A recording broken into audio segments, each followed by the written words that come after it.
द्वाराहाट से एक मामला सामने आया है जहां एक परिवार ने अपनी बेटी पर उत्पीड़न करने का आरोप लगाया है। कहा गया है कि धर्म परिवर्तन कराने के नाम पर उसके ससुराल वालों ने उस पर दबाव डाला, हमसे पैसों की मांग की और उस पर धर्म परिवर्तन का दबाव डाला। यह मामला कुछ इसी तरह से है कि सोशल मीडिया में किस तरह से हम अनजान लोगों के संपर्क में आते हैं और फिर उनके ही होके रह जाते हैं। इस तरह के मामलों से बचने के लिए हमें बहुत सावधानी बरतने की जरूरत है। बहरहाल द्वाराहाट का ये जो पूरा मामला है, इसमें पुलिस ने बहुत तेजी से एक्शन लिया है, लेकिन इस तरह के मामलों से हम अपने उत्तराखंड को कैसे बचा सकते हैं, ये सबसे ज्यादा जरूरी है। मेरे साथ एसएसपी अल्मोड़ा देवेंद्र पिंचा साहब इस पूरे मामले में जुड़ रहे हैं। पिंचा साहब, बहुत धन्यवाद देवभूमि डायलॉग के मंच पे आने के लिए। सबसे पहले मैं आपसे जानना चाहता हूं, ये पूरा मामला है क्या? देखिए, ये मामला जो हमारी नॉलेज में तो 2 दिन पहले ही आया है, लेकिन ये प्रकरण, ये जैसा कि आपने पहले बताया, ये सोशल मीडिया का ही इसमें सबसे बड़ा रोल है, जिसमें सोशल मीडिया के माध्यम से ये दोनों, जो लड़की है वो एक लड़के के संपर्क में आई। वो लड़का दिल्ली का रहने वाला था।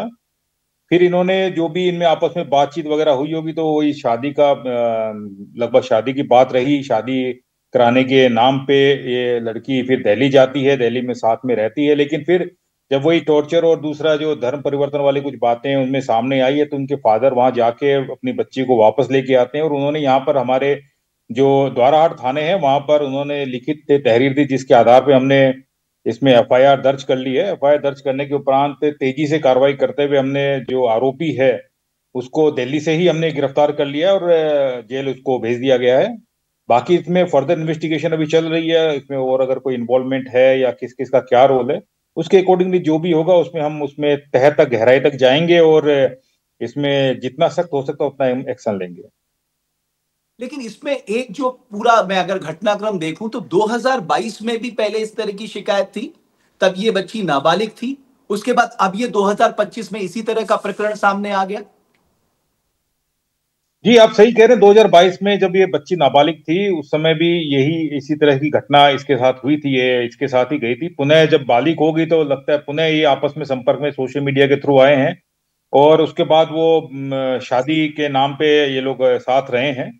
तो बेसिकली सोशल मीडिया का इसमें रोल रहा है। नाबालिग थी तब भी ये साथ में थे, लेकिन अभी बालिग है तब फिर वो उस समय भी हमने पॉक्सो में उसमें केस लिखा था, और इसमें उस लड़के को उस समय भी हमने उस पर कार्रवाई की थी। अभी फिर ये घटना एक तरह से कह सकते हैं रिपीटेशन है 2 साल के बाद उसी घटना का, तो उसमें फिर कार्रवाई कर रहे हैं। पिंचर साहब, मैं चाहता हूं कि बिकॉज आप इस तरह के मामलों को बहुत क्लोजली देख रहे हैं, मैसेज क्या जाना चाहिए समाज को? आपको लगता है कि सोशल मीडिया देखिए, एक बहुत खतरनाक स्थिति में ले जाकर हमारे बच्चों को ले जा रहा है? हमें बहुत चौकन्ना रहने की जरूरत है एज ए पेरेंट्स भी, और जो बच्चे सोशल मीडिया का देखिए, इस्तेमाल कर रहे हो किससे संपर्क साध रहे हैं सर? जी जी जी, भट्ट जी, इसमें मैं ये आपके माध्यम से जरूर कहना चाहूंगा कि पेरेंट्स को ज्यादा जागरूक होना पड़ेगा। बच्चे इस उम्र में भटकते हैं, कई बार उनको प्रॉपर गाइडेंस अगर ना मिले या प्रॉपर पेरेंट्स उसके ऊपर ध्यान ना रखे, नजर ना रखे कि बच्चे आखिर सोशल मीडिया में कर क्या रहे हैं, किसके संपर्क में आ रहे हैं, कहीं गलत इंसान तो नहीं है। हम किसी राह चलते किसी आदमी से मित्रता तो कर नहीं लेते, तो फिर सोशल मीडिया में इस तरह से हम क्यों फ्रेंडशिप कर लेते हैं किसी के साथ भी। तो ये पेरेंट्स को ज्यादा ध्यान देना होगा, उनको अपने बच्चों को समझाना होगा। और जो उनकी एक्टिविटीज है, मेरा मानना है कि उन पे नजर रखनी चाहिए थोड़ी बहुत। मैं नहीं कह सकता 100%, थोड़ी बहुत अपने बच्चों पे नजर रखनी चाहिए कि वो आखिर कर क्या रहे हैं। तभी हम क्योंकि जो उम्र होती है ये टीनेज वाली उम्र होती है, उसमें बच्चे अच्छा बुरा भला बुरा ज्यादा समझ नहीं पाते हैं, वो भावनाओं में बहक जाते हैं। तो उस परिस्थिति में पेरेंट्स का रोल ज्यादा महत्वपूर्ण हो जाता है, और उनको, मेरा मानना है कि ज्यादा एक्टिव रोल उनको प्ले करना चाहिए। एक और आखिरी में बात, आपको लगता है हमारे प्रदेश में एक मजबूत कानून है अगर जबरन धर्म परिवर्तन कराया जाता है, जो एक मैं मानता हूं एक तरह का डेटरेंट है, लेकिन आपको लगता है डेटरेंट से ज्यादा हमको उसके इम्प्लीमेंटेशन पे काम करना होगा? एक डर जरूर होना चाहिए इस तरह के मजबूत कानून का ऐसे लोगों पे जो इस तरह का कृत्य कर रहे हैं।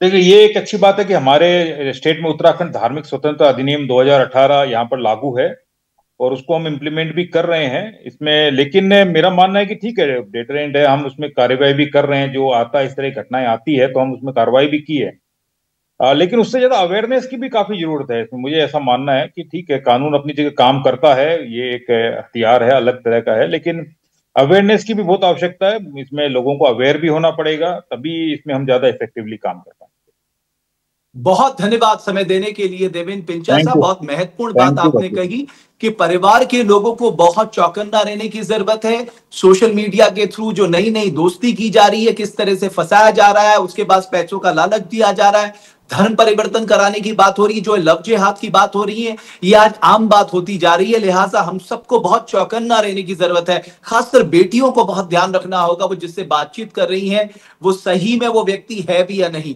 बहुत धन्यवाद हमारी चर्चा को देखने के लिए आपका।